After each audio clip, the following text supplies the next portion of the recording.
Herkese salam, yeniden birlikteyik. Bugün size enerjisi bol, maraqlı ve bir o kadar da farklı bir video gözləyir. Eğer hazırsınızsa vaxt itirmədən başlayaq. 30 illik həsəddən sonra Laçın yalnız yolları və evləri ilə deyil, həm də mənəvi sütunları ilə yenidən doğulur. Bildiyimiz kimi Laçın şəhəri dağlıq ərazidə yerləşir.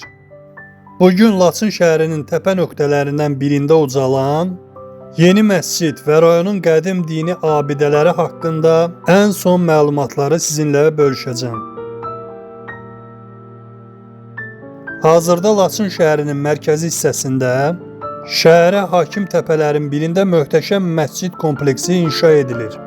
Məscid həm ibadət evidir, həm də işğaldan azad olunmuş ərazilərdəki dirçəlişin simvoludur.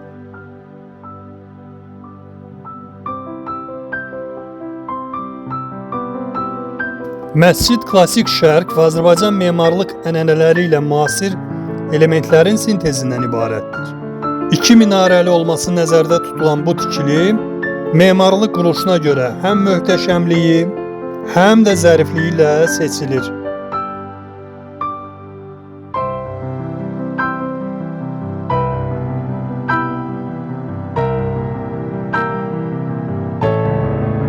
İnşaat işlərinin əsas konstruksiya mərhələsi yekunlaşmaq üzrədir. Hazırda daxili bəzək işləri, fasadın üzlənməsi və minarələrin inşası davam etdirilir.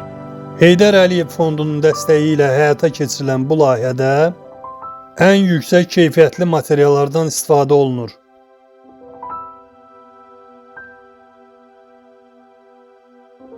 Məscid ərazisində eyni vaxtda yüzlərlə insanın ibadət etməsi üçün şərait yaradılacaq.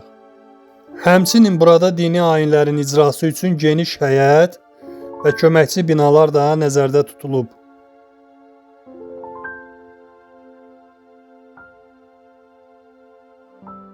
Laçın rayonu təkcə məscidlərlə deyil, həm də qədim Qafqaz Albaniyası dövrünə aid dini abidələrlə zəngindir. Bu abidələr bizim bu torpaqlardakı çox əsrlik tariximizin sübutudur.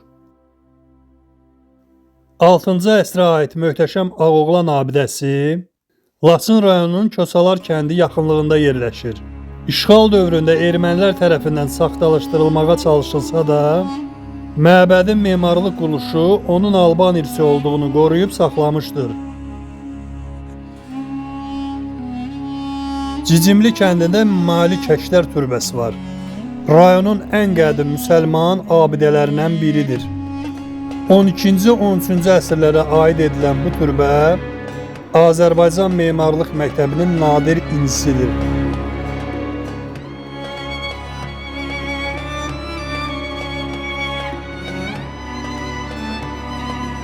Sultan Baba və Şeyx Əhməd türbələri.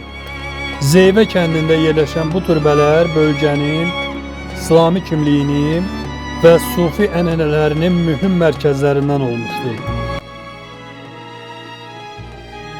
Təəssüf ki, işğal dövründə Laçındakı bir çox məscid və dini ocaqlar vandallığa məruz qalmışdır.